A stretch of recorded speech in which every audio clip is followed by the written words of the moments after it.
नमस्कार दोस्तों, स्वागत है आपका फैक्ट नॉलेज और इन्फॉर्मेशन की इस दुनिया में। दोस्तों, हमारा भारत अपनी संस्कृति, विरासत, कलाओं और अपने ऐतिहासिक स्थलों के बारे में वो काफ़ी ज़्यादा प्रसिद्ध है। दोस्तों, साथ ही हमारा भारत कुछ ऐसी जगहों के लिए भी बहुत ही ज़्यादा प्रसिद्ध है जो दुनिया में कहीं और देखने को नहीं मिलती।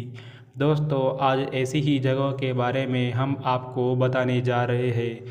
दोस्तों, हम बताने जा रहे हैं आज आपको भारत की बहुत ही रहस्यमयी और अनसुलझी, रोंगटे खड़ी कर देने वाली एक ऐसी भूतिया जगह के बारे में जिसको जानकर सच में आपके रोंगटे खड़े हो जाएंगे।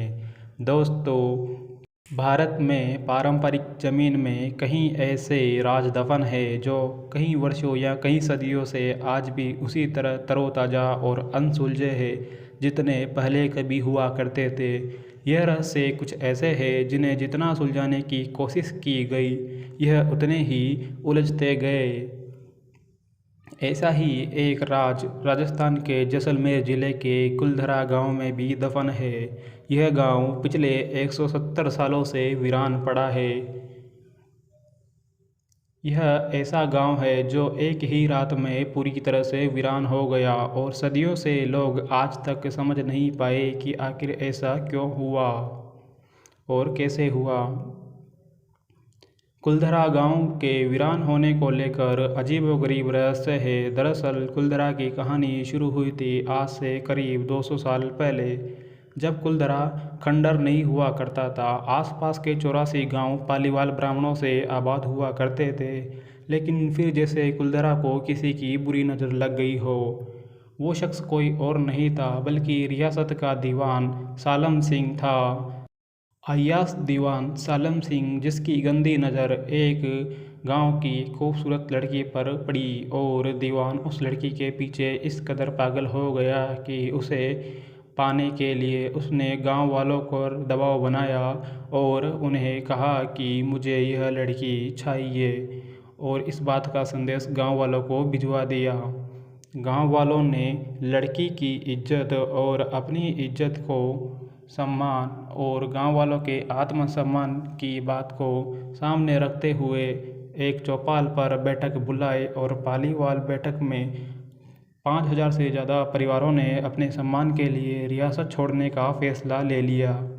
कहा जाता है कि निर्णय लेने के लिए सभी 84 गांव वाले एक मंदिर पर इकट्ठा हो गए और पंचायत ने फैसला किया कि कुछ भी हो जाए अपनी लड़की उस दीवान को नहीं देंगे। अगली शाम कुलधरा कुछ यूँ वीरान हुई कि आज तक परिंदे भी उस गांव की सरहदों में नज़र नहीं आते हैं।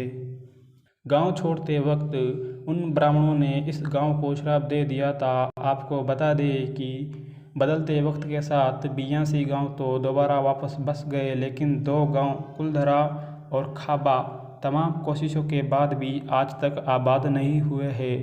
ये गांव अब भारतीय पुरातत्व विभाग के संरक्षण में है, जिसे दिन की रोशनी में सैलानियों के लिए रोज खोल दिया जाता है। कहा जाता है कि यह गांव रूहानी ताकतों के कब्जों में है। टूरिस्ट प्लेस में बदल चुके इस कुलधरा गांव घूमने आने वालों के मुताबिक यहाँ रहने वाले पाली वालों की आहट आज भी सुनाई देती है।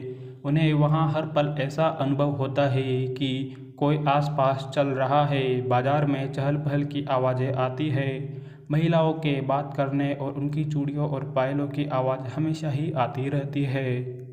इस गांव की सरहद पर एक दरवाज़ा बनवा दिया गया है, जिसके पार दिन में तो सैलानी घूमने आते रहते हैं, लेकिन रात में इस दरवाजे को बंद कर दिया जाता है और कोई भी इस दरवाजे के दूसरी ओर जाने की हिम्मत नहीं करता।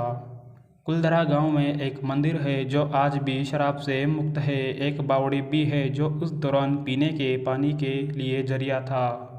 एक खामोश गलियारे में उतरती कुछ सीढ़ियाँ। कहते हैं शाम ढलने के बाद अक्सर यहाँ कुछ आवाज़ें सुनाई देती है। लोग मानते हैं कि वो आवाज़ 18वीं सदी का वो दर्द है जिनसे पालीवाल ब्राह्मण गुजरे थे। गांव के कुछ मकान जहाँ रहस्यमयी परछाई अक्सर नज़रों के सामने आ जाती है। दिन की रोशनी में सब कुछ इतिहास की किसी कहानी जैसा लगता है, लेकिन शाम ढलते ही कुलधरा के दरवाजे बंद हो जाते हैं और दिखाई देता है रूहानी ताकतों का एक रहस्यमयी संसार।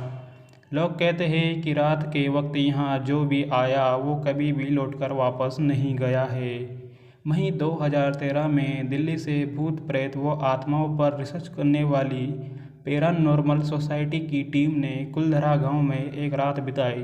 टीम ने माना कि यहाँ कुछ न कुछ असामान्य जरूर है। शाम के वक्त उनका ड्रोन कैमरा आसमान से गांव की तस्वीरें ले रहा था, लेकिन उस बावड़ के ऊपर जाते ही वो कैमरा हवा में गोते लगाते हुआ नीचे गिर गया, जैसे कोई था जिसे वह कैमरा मंजूर न हो। यह सच है कि कुलधरा से हजारों परिवारों का पलायन हुआ है। ये भी सच है कि कुलधरा में आज भी राजस्थानी संस्कृति की झलक मिलती है। पैरानॉर्मल सोसाइटी के उपाध्यक्ष अंशुल शर्मा ने बताया था कि हमारे पास एक ऐसा डिवाइस है जिसका नाम गोस्ट बॉक्स है। इसके माध्यम से हम ऐसी जगहों पर रहने वाली आत्माओं से सवाल पूछते हैं। कुलधरा में भी ऐसा ही किया गया। जहां कुछ आवाज़ें आई तो कहीं असामान्य रूप से आत्माओं ने अपने नाम भी बताए। 4 मई 2013 रात्रि में जो टीम कुलधरा गई थी उनकी गाड़ियों पर बच्चों के हाथ के निशान मिले हैं। टीम के सदस्य जब कुलधरा गांव में घूमकर वापस लौटे तो उनकी गाड़ियों के कांच पर बच्चों के पंजों के निशान दिखाई दिए।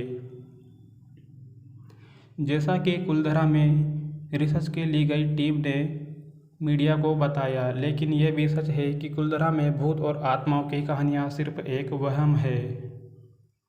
इतिहासकारों के मुताबिक पालीवाल ब्राह्मणों ने अपनी संपत्ति, जिसमें भारी मात्रा में सोना चांदी और हीरे जवाहरात थे, उसे ज़मीन के अंदर दबा दिया था। यही वजह है कि जो भी यहाँ घूमने आता है वह जगह जगह खुदाई करने लग जाता है, इस उम्मीद में कि शायद वह सोना उसके हाथ लग जाएगा। ये गांव आज भी एक बहुत ही रहस्यमयी और अनसुलझी घटनाओं के राज में लुप्त है।